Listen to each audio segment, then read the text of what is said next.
Thank you. Hi, everybody. Welcome to our third annual Houston Sports Hall of Fame ring presentation, as well as the unveiling of the plaques on the Walk of Fame here at Green Street. I'm Todd Callis, as Patty said. It's my first time at this event. I'm very pleased to be here with so many great dignitaries and some of the legends in Houston sports. We are so happy to be sponsored and presented by PNC Bank. We are honoring 4 legends today and permanently cementing their legacy into the rightful place right here on the Houston Sports Walk of Fame. Obviously, in light of COVID restrictions, this is not a public event, so we are glad that you guys showed up to document this, but strict protocols in place to keep everybody safe. We'll have the Honorable Mayor Sylvester Turner with us in a little while. He is going to be part of the special presentation. Want to welcome the McNair family for being here. Janice, Cal, Hannah, thank you so much for being here. And our 3 Hall of Famers. Sportsman of the Century, World Athlete of the Century, Olympian of the Century. When you're not talking about years or decades, when you are something of the century, you are the apotheosis of track and field. Houston's own Carl Lewis.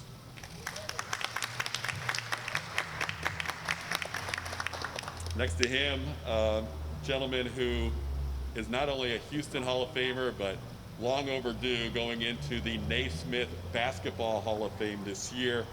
1994, 1995 magical years here in the city of Houston, the first World Championships, 33 consecutive years with the Rockets. Never underestimate the heart of a champion, Rudy Tomjanovich.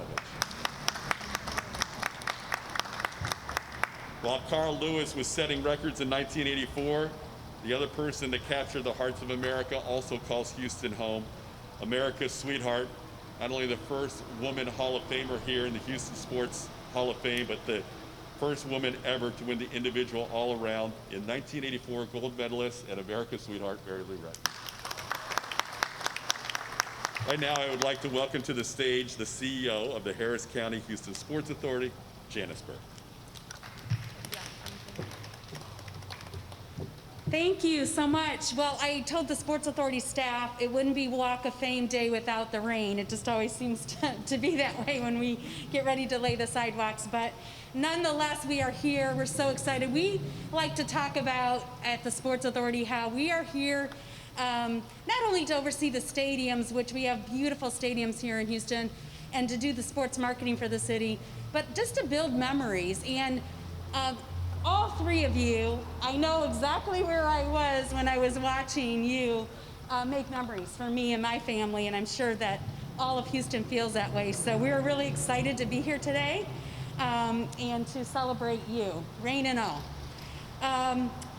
We're 3 years into this dream. So when I arrived in Houston in 2006, I had this vision that, you know, I looked around and I saw all of these Olympians and professional sports players and these wonderful venues and avid fans, and I said, we are a sports city, yet we don't celebrate it enough, and we need to have a Sports Hall of Fame event. It took many years for that vision to become reality, and I can't think of a better person.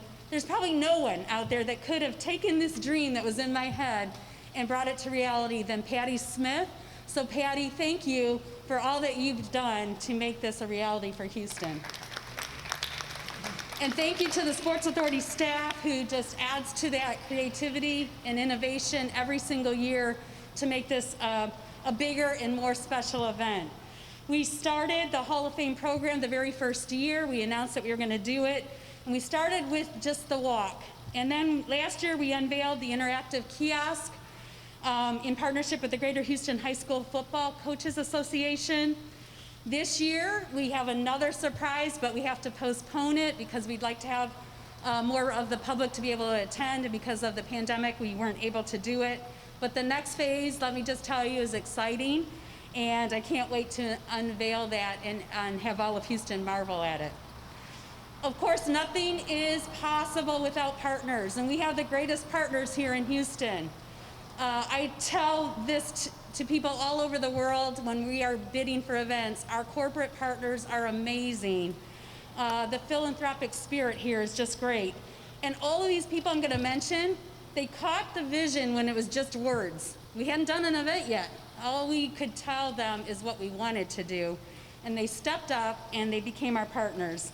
So from the beginning, the presenting Hall of Fame sponsor, PNC Bank, led by Julie Suddup, they've shared that vision and commitment, thank you. To Midway and Lionstone, our good friend Brad Friels, who not only planted this seed, but graciously hosts and houses all of this for us every single year. The amazing Fred Coiler from Diamond Cutters International, who of course you're gonna get a chance to see his breathtaking jewels here in a moment. But Fred, thank you for not just catching the vision, but saying we wanna be the best. We wanna be spectacular, and every year you just wow us, so thank you. And then the very talented Opie Otterstad. This man has not only created our Houston Sports Trophy, which has your famous quote on it, but it's his paintings. These paintings will eventually be housed in our Hall of Fame at some point. So Opie, you are worth more than you'll ever know to us. Thank you again for being our partner. And now I'd like to acknowledge Bob McNair. And as we honor these Hall of Famers up here today, I'd like to personally acknowledge and say a few words to the McNair family. Hannah, Cal, Janice, thank you for being here today. As we prepare to unveil Bob's plaque on the Walk of Fame, he meant so much to not only the city of Houston, but to the fans and to all of us.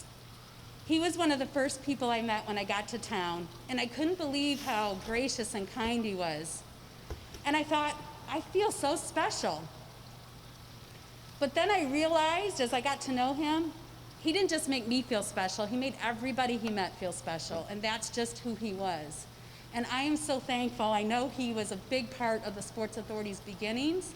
He was around the table as we created that stadium and talked about the plans and talked about bringing Super Bowl here the first time in 2004. And he just means so much to us. He brought football back to Houston, and as we honored him at the Sports Awards back in January of last year with the Lifetime Achievement Award, the selection committee unanimously voted that his plaque should be included with this year's class of Houston Sports Walk of Fame. Not only because he's a lifetime recipient, because of what he means to this city, and he is the only recipient that will have a plaque with the Hall of Famers. So thank you for being here today for this special moment. And I'd like to invite the mayor up to join me. Thank you for being here. I feel like I haven't seen you in a while with all that's been going on, but the mayor and I would like to present you, Janice. We know you love flowers. And for every year that Bob McNair was here with us in the owner, 17 roses for 17 seasons.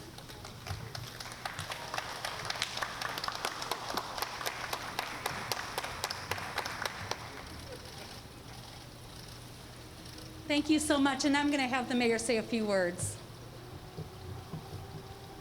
Look, let me just say good afternoon. It was kind of interesting. Janice started talking about Bob McNair, and the mist stopped. So I count that as a good sign. Look, let me be brief. This is a very special moment. Carl Lewis. Looked up to him for many years, saw him run, tried to run like him, didn't succeed. But hey, 9 Olympic gold medals, 10 championships, University of Houston product. Could not be more proud. Thank you so very much. Rudy T, Hall of Famer, back-to-back, Clutch City, outstanding coach, and icon for the Rockets. Thank you, man. All the best. Mary Lou, I tell you, an Olympian, 1984. I remember that vault, 10, dancing on the floor, the parallel bars, Houston proud, Houston strong. Thank you for just being an icon in the city of Houston. And then what can I say about Bob McNair?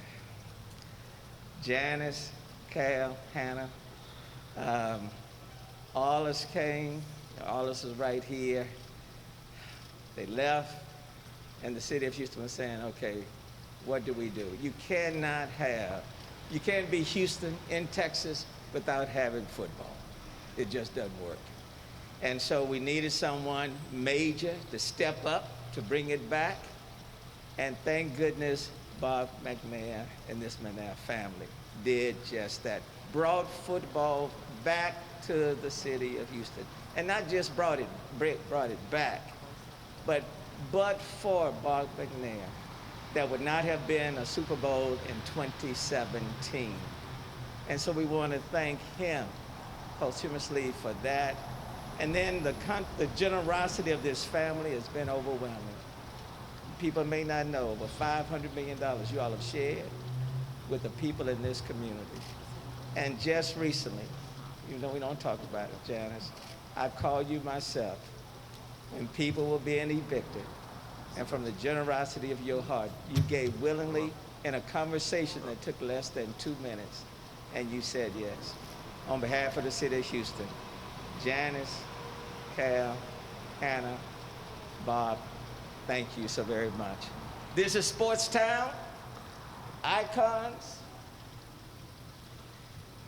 and because of them, more will come. To the Houston Harris County Sports Authority, Janice, you've done an incredible job. And for this Walk of Fame, quite befitting for the city of Houston, because it's what sports that bring us together. And these iconic figures, in many ways, are more popular even than the mayor.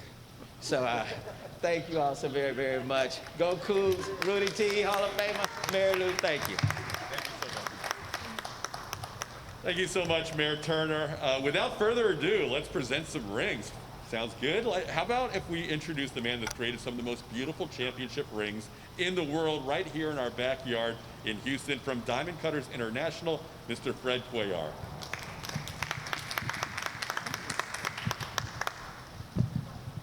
Hi everybody, how you doing? Wow, be next to these legends. I remember being a kid and thinking, God, one day I could be great. I like basketball as well. And I tell my wife, only one thing kept me out of the NBA. I didn't have any talent. But my dad told me there was lots of ways to be part of a team. And so when I grew up and became a jeweler, I said, well, I can make championship rings. I can make Super Bowl rings and World Series rings. And it was an honor to make Hall of Fame rings. Rudy, if you could stand up, I've got something special for you.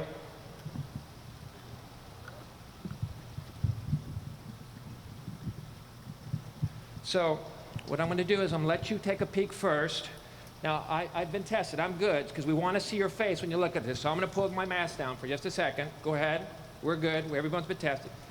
So everyone's looking. We want to see your expression when you see this.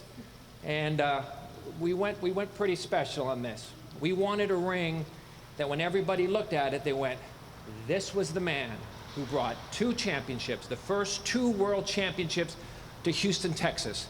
So anyway, I'm going to open it up, let you look first, then we'll turn it, let them shoot it, and then we're going to let you try it on. You ready? Go ahead. Not too shabby, huh? Okay, I'm going to turn it around, let everybody see.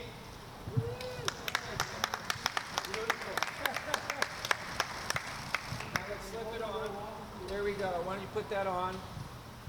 What are your thoughts about the ring? I put on weight. Maybe the little finger for now. There we It go. is on the little finger. There we go. Oh, it's There we go. beautiful. All right. It's absolutely beautiful. Great job. Thank you. Thank you. Thank you. Rudy Tomjanovich.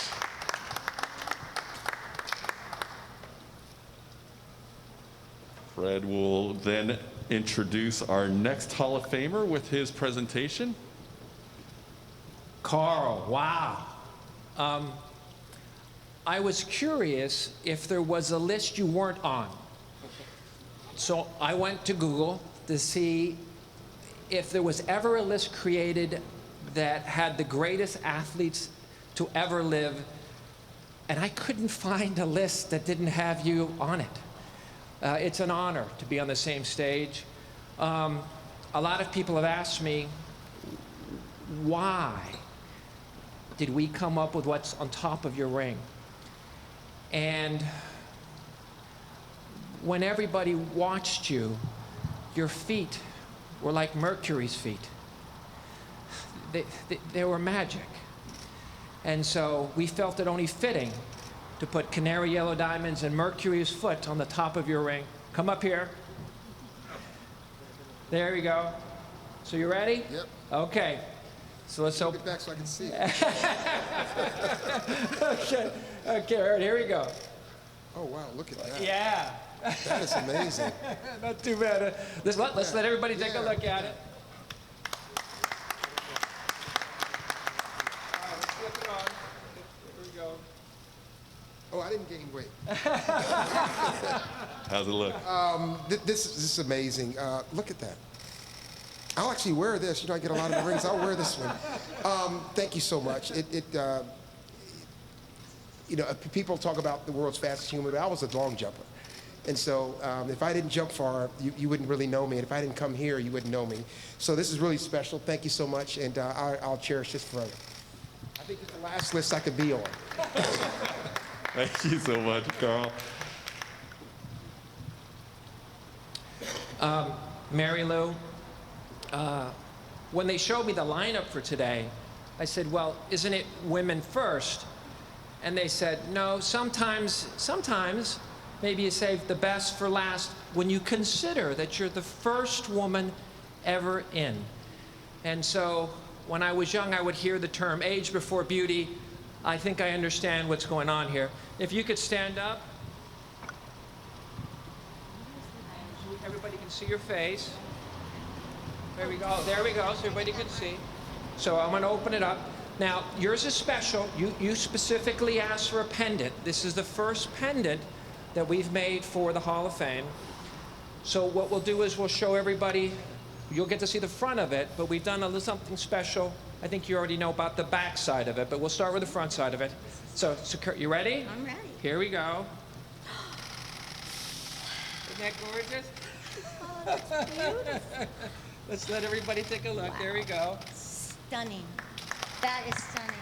Yes, and I will wear this Now- a lot. Oh my gosh. What I'm going to do is I'm going to flip it for just a second, and you can see that on the back side, we have it. You have to read it. Yeah. I don't have my It says Mary Lou, America's Sweetheart on the back. Oh my So God. that, yeah. That is stunning. Yeah. Yeah. Thank you. Oh, thank you, thank you. Thank you. Oh, that's a beautiful piece of jewelry. I'm honored. I mean, these guys have already said it. I'm honored. Thank you. Thank you so much. Amazing work, Fred, as always. Congratulations to the Hall of Famers. Now, in just a little while, we're going to open it up for questions here, but before we do that, we're going to start a new tradition here on Hall of Fame Day. And we're going to announce next year's Hall of Fame class, with the 2020 Hall of Famers announcing who will be inducted in the 2021 class. So this year's sports awards are going to be on April the 26th. It's going to be the week of the Insperity Invitational and part of a great week of festivities. It'll be an outdoor event associated with the golf tournament right on the Carlton Woods Fazio driving range. So the 5 new Hall of Famers and their families were all notified last week. They're going to be inducted at that great event on April 26th, so make sure you mark your calendars for that. And we're also going to have, in addition to the people on stage, we're also going to have the Honorable Mayor Sylvester Turner announce as well a couple of names. But we're going to first start, ladies first this time, with Mary Lou, with the first time ever we're announcing to the public who is part of the 2021 Hall of Fame class. Yeah. All right. Are you going to hold it? All right. It's my honor to announce the first member of the 2021 class to be inducted into the Houston Sports Hall of Fame. He spent his entire 15-year career with the Houston Astros. He was the 1991 Rookie of the Year. He was the 1994 National League MVP. He also was a 4-time All-Star and was inducted into the National Baseball Hall of Fame in 2017. I'm honored. I love him. He's a dear friend, Jeff Bagwell. Thank Thank you. Thank you, Mary Lou. Rudy, you get to announce the next Hall of Famer for 2021. I am privileged to announce this next member of the Houston Sports Hall of Fame class of 2021. He was the third overall pick in the 2003 NFL Draft. He's a 7-time Pro Bowler, played 11 seasons with the Houston Texans, and was the first honoree inducted into the Houston, Texas Ring of Honor, Andre Johnson. Thank you, Rudy. Carl Lewis, you have the podium for the next honoree. I had not looked at it, and oh, okay. All right, it's my honor to introduce the next member of the Houston Sports Hall of Fame class of 21. He spent his entire career with the Houston Astros and is a member of the National Baseball Hall of Fame. He had 7 All-Stars, 4-time Golden Globe winner, and his number 7 hangs right over there in the stadium. Craig Biggio. Killer Bees, Craig Biggio, Jeff Bagwell, Andre Johnson, 2 more 2020 Hall of Famers, and here is the Honorable Mayor Sylvester Turner. Thank you, and I'm doubly privileged to introduce the final 2 members of the Houston Sports Hall of Fame class of 2021. They were 2 University of Houston legends, 2 legendary coaches that were not only winners, but forces in changing the face of intercollegiate athletics in the South by recruiting African-American players. And sadly, we lost one of them this past year and the other back in 2015. They were the first ever posthumous inductees into the Houston Sports Hall of Fame. Remember them dearly from the University of Houston days, Bill Yeoman and Guy V. Lewis. All right, what a class. Thank you, Mayor Turner. What an amazing class of 2021. And remember that date, April 26th. So we are going to open this up to the media who have questions, and we're going to do this one at a time. So we're going to bring the Hall of Famers up one at a time, and you can ask your questions. We're going to start with Mary Lou. Any questions from... I can open it up, and then if there's any other questions. If there's any other questions for the media, just raise your hand and we can call on you. But I'll just start with congratulations. What an amazing year it was to be honored with the Houston Sports Hall of Fame. And when you reflect back on that night and getting to share it with your daughters, what does it mean to you? It was honestly in the top 3 moments of my life. To be up there, and I say that with 4 daughters who were women athletes themselves. I was so honored, I was so grateful that they were able to be there with me and see that. Live your life with no regrets. That's kind of what I teach my girls. And, you know, I'm a little hillbilly from West Virginia. I moved to Houston when I was 13 to train for the Olympics. Back up there in the north part of the town, I call Houston home. I had a lot of naysayers in my life, you know, and I didn't believe it. I had the passion, and I had that, I don't know, it's something inside of me said, you know what, I can do this. And so when I speak to people, I tell people to live your life with no regrets and go for it. You can do anything if you have passion for it and you believe in yourself. So Houston changed your life, and overcoming all those odds probably helped you get over surgery, 6 weeks before the '84 Olympics? I did, yes. A lot of people don't know that. In a backstory, I had to have knee surgery 6 weeks before I went to LA and competed and won the Olympics. And again, had the naysayers saying you can't do it, there's not enough time. And again, I believed in myself. I believed in my gut and in my heart that, hey, I'm gonna try. I'll go down, but I'm gonna go down trying. The mayor mentioned your vault, needing a perfect 10 to win Olympic gold. What is going through your mind as you're running down? Honestly, yeah. I mean, I talk to myself as an athlete. You know, we do a lot of visualization. And I know track and field, I don't know about basketball, but gymnastics there's a lot of waiting time. So we do a lot of mental preparation, a lot of visualization. But I was standing there, I saluted the judge, and I said to myself, girl, this is it. You got the next 3 seconds literally is gonna depend, is gonna decide if you win that gold medal or not. And I did not want that Romanian to get it. And I knew I was capable of doing it. And once again, I went deep down and I believed in myself. Amazing. Any questions from the media? Yes. Hey, Matt. Hello.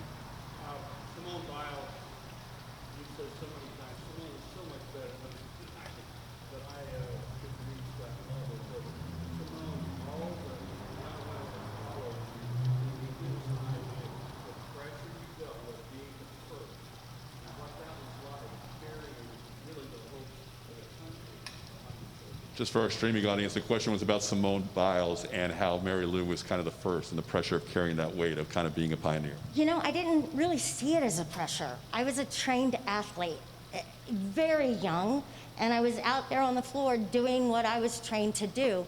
I honestly did not know that the world was watching me. I didn't. And it worked in my favor. I mean, call it ignorance, but hey, I knew I was capable of doing it. I'm very proud of that I was the pioneer, I guess, like all those things that we say, you pave the road for future generations, and it was, because I look back and I look at the gymnasts that I looked up to, and they were from Russia and Romania and all these Eastern Bloc countries that, thank goodness, don't exist anymore because they have freedom, but I was always told, American women, we can't do that, but we can. And I remember watching Nadia Comaneci being inspired, and we had other generations watch me, and that's how it goes, and it's one of my proudest moments. Thank you. And by the way, she is the GOAT. No question. No. Any other questions? Ladies and gentlemen, the first woman ever inducted into the Houston Hall of Fame, the legendary Mary Lou Retton. Thank you all. Thank you. Carl Lewis, you and Mary Lou will always be together as part of the 2020 Hall of Fame class, and also the 1984 Olympians. 4 gold medals in 1984.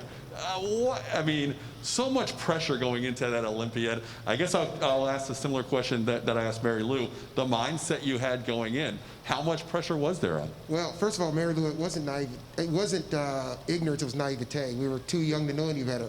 Because I was 22, and I didn't. There was no precedent. I remember Coach Tellez saying, "No one alive has done what we're trying to do, so I don't know who to ask." We just tried to stay focused and stay at it and prepare. That's the thing he said. If we eliminate the variables, then maybe we'll have a shot to do it. But it was a magical year. It was in LA, everything happened, and it was just, the world came to us, and that's what was great about it. There was so much pride in the opening ceremony and the people in the stands. It was just something that was magical that only happens one time in your life. So I look back on it, and I'm amazed at it, because most people don't know I tried 4 times. And I won 4 the first time, 2 the second time, 2 the third time, and 1 the fourth time. So it's just something, everything came together, and I'm just glad it happened in LA. 10 Olympic medals, 9 gold medals for Carl Lewis.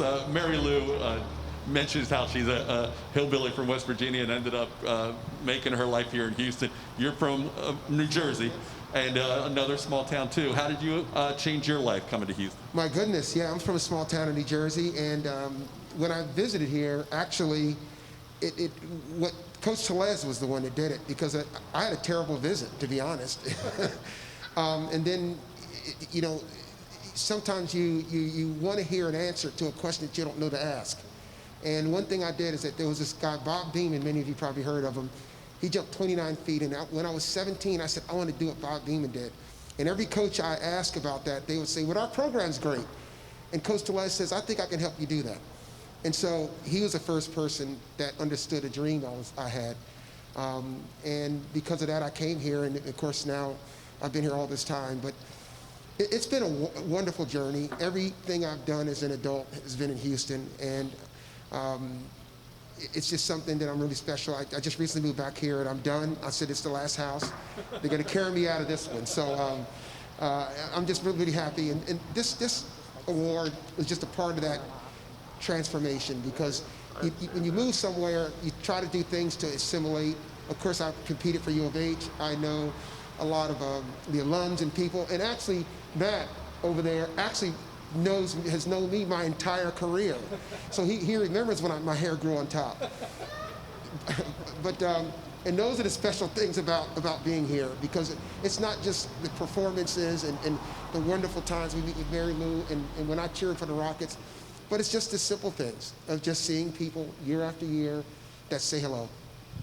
Any questions from the media for Carl Lewis? Mary Lou mentioned, yeah, Patty. So you're already doing this with your hands, flashing the ring.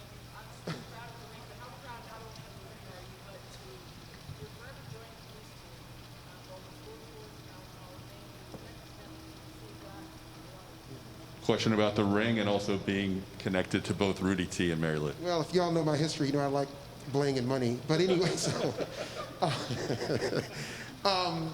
it's so interesting because Mary Lou and I obviously went to LA, and we took Houston to LA and brought it back to here.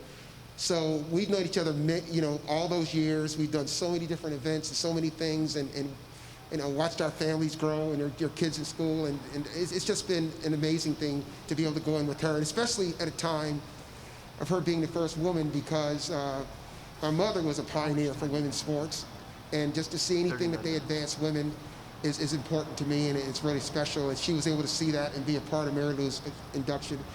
And Rudy T, I'm actually remember when you played, and you're actually I remember all of your 33 years you've been with the Rockets, so that's what's special. But I think it's important to watch how people evolve, and when I started coaching, which I never on earth thought I would be doing, I looked back at the people that had an effect in my life that made the transition, because everyone doesn't make it. It isn't easy.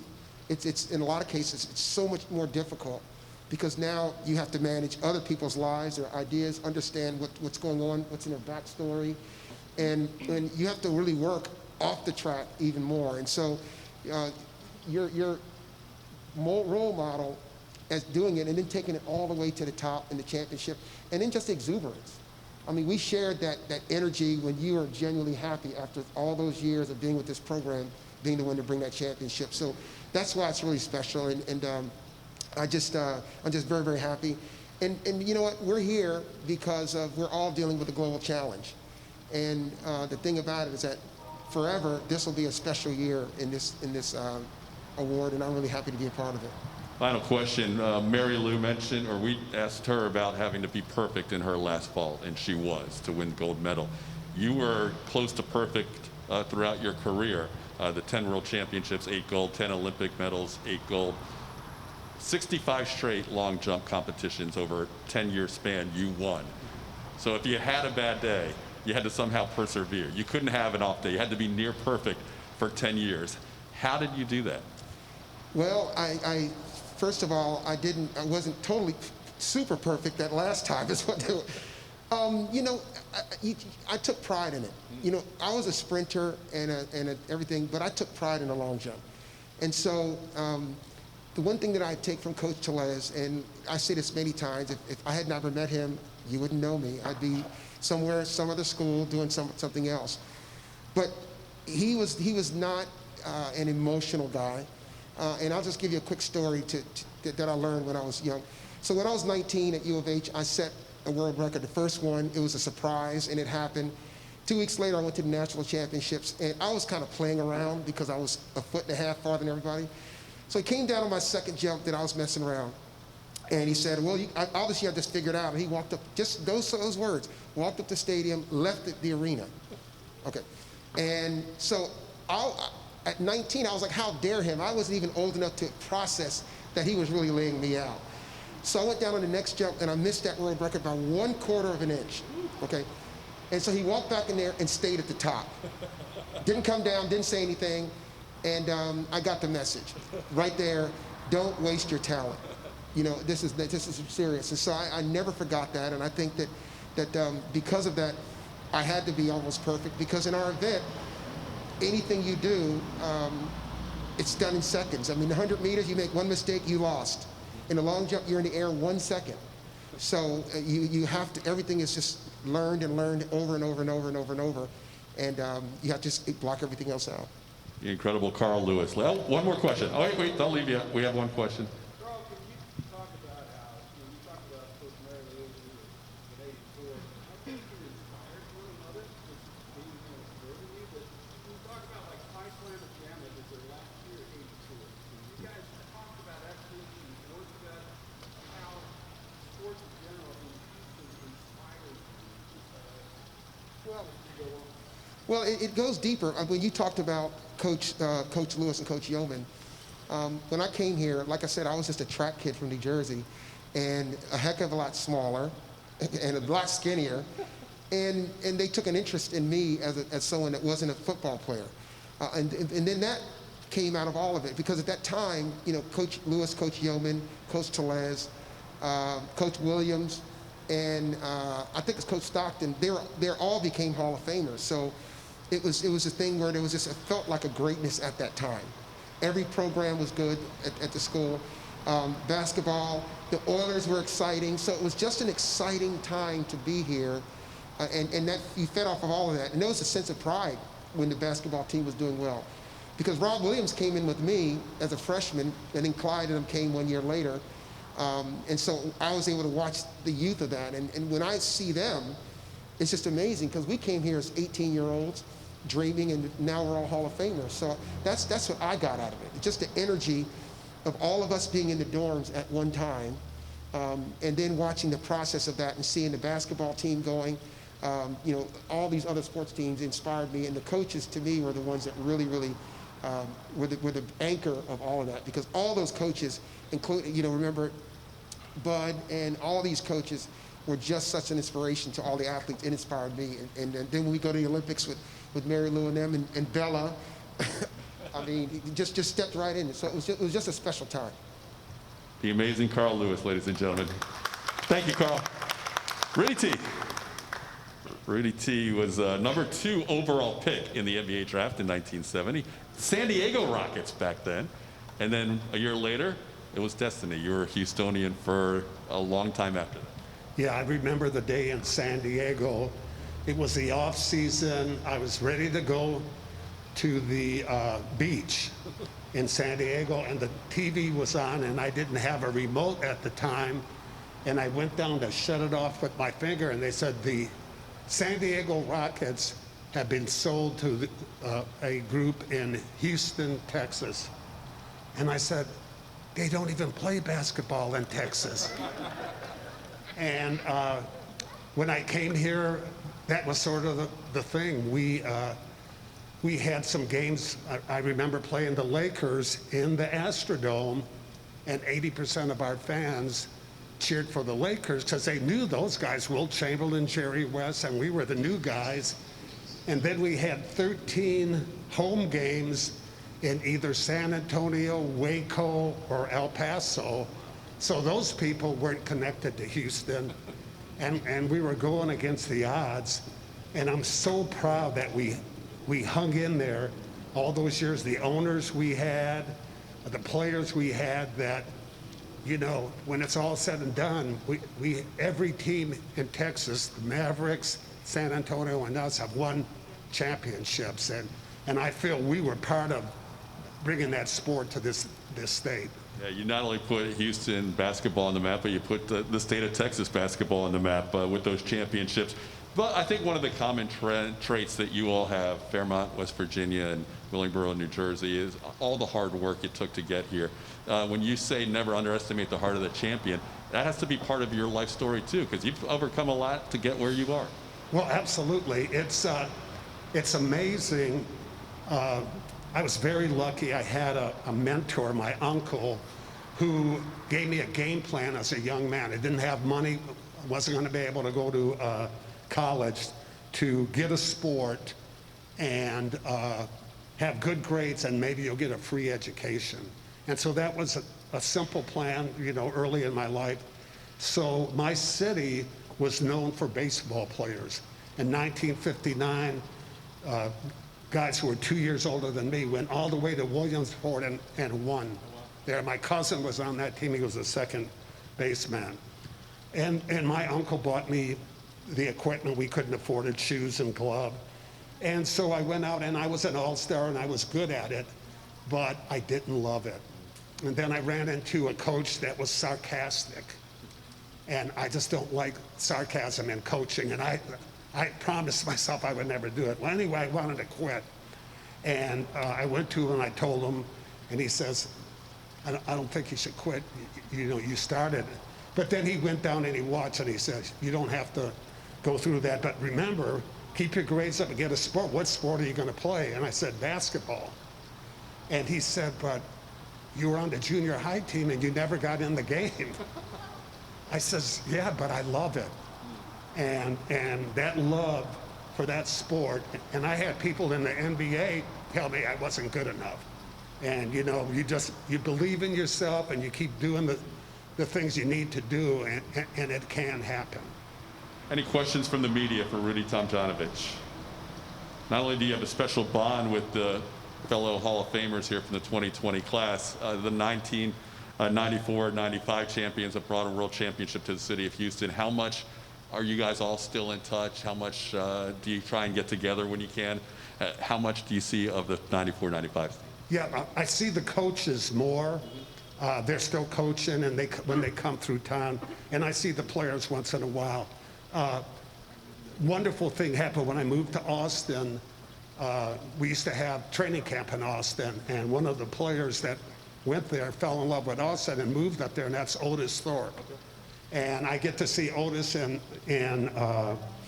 Austin on the golf course, and you know, I thought he'd have some bad feelings because we traded to get Clyde, and he's been so good with me. It just warms my heart, because it wasn't that we thought he was a problem or anything. He was just a valuable asset, and sometimes you got to do it. It's the tough part of the business. But him, and I see Mario once in a while, and Sam Cassell is coaching, Scotty Brooks, you know. So it's a family. We'll always be tied together, and just a blessing to have that. Not only a Houston Hall of Famer, but after much overdue, he's now going into the Naismith Basketball Hall of Fame in just a few months. Rudy Tomjanovich. So that'll pretty much wrap up this part of our ceremony, the ring ceremony. We're going to have the unveiling of the plaques. For those of you watching on stream, you can follow us as we'll go down the walk here and unveil those plaques. But I want to thank everybody who came out today. I know it's a little bit different in 2020, 2021, but thank you all for being here. The first of our Walk of Fame unveilings, Rudy Tomjanovich, along with the Honorable Mayor Sylvester Turner. How do we do it? Just pull it up.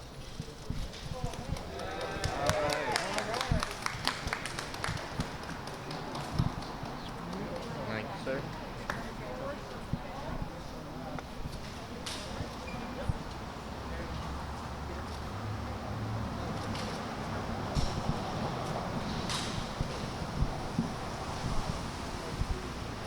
Rudy, your thoughts, not too far away from the Toyota Center. You're going to be a part of the landscape. That's great. It's wonderful. You know, I always think about just the emotion of the selection, but to see the physical plaque, you know, where other Houstonians could come in here and, you know, enjoy it and remember the good old days. That's awesome. We almost needed another block to get that last name in, but we fit it in. Rudy Tomjanovich.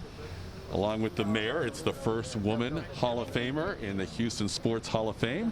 Go ahead and do the honors, Mary Lou and Mayor.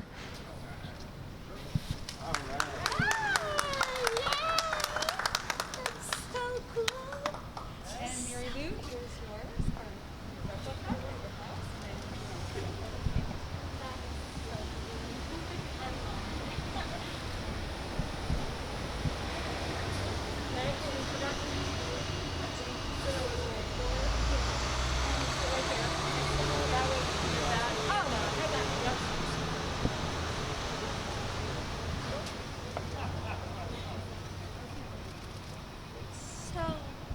What are your thoughts seeing this? I'm honored. I'm very humbled by all of this. I really, really am. I'm just humbled and so proud. Thank you. See? So cool. Mary Lou and Rudy T, part of the new side of the street, as we'll go across to the other side of the street and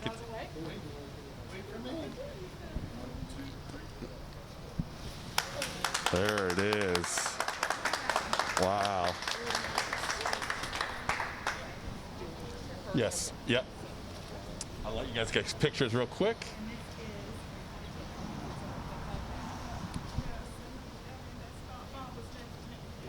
Andrew's always smart.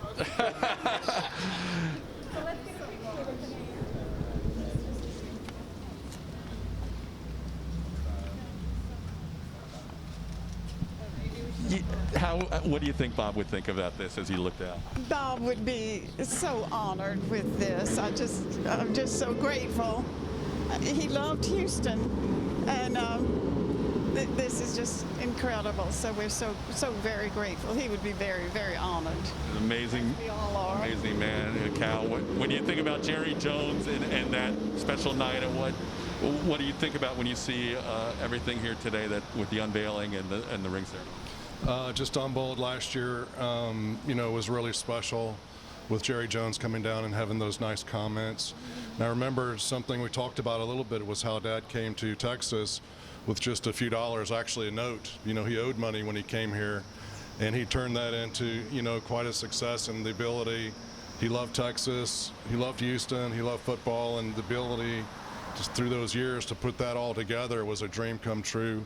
And this is just a great honor, and thank goodness for Texas and Houston. We're just really humbled and thankful for that. Thank you all, Janice, Cal, Hannah. Thank you all for being here today. Thank you. It's going to be Carl Lewis and the Honorable Mayor Sylvester Turner unveiling.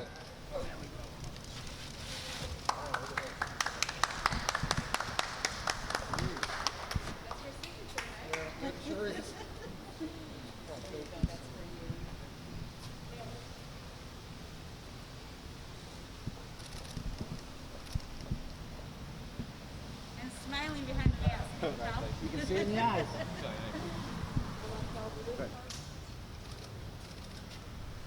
Carl, your thoughts? You'll forever be a part of Houston landscape now. And I was just looking here. I'm looking at Dan Pastorini, and so I feel really important because two important parts of Houston, the football right here, and so this is amazing. I mean, people are going to walk by and see my name long after I'm here, and I think that just kind of cements the fact that how special Houston is, and how much I'm really honored to have this title. Congratulations and thank you. Right, thank you. Our honorees, Carl Lewis, Mary Lou Retton, Bob McNair, and of course Rudy Tomjanovich joined all the other honorees on the Walk of Fame. That'll conclude today's ceremony. We thank you for watching us via stream, and we look forward to seeing you in person next year.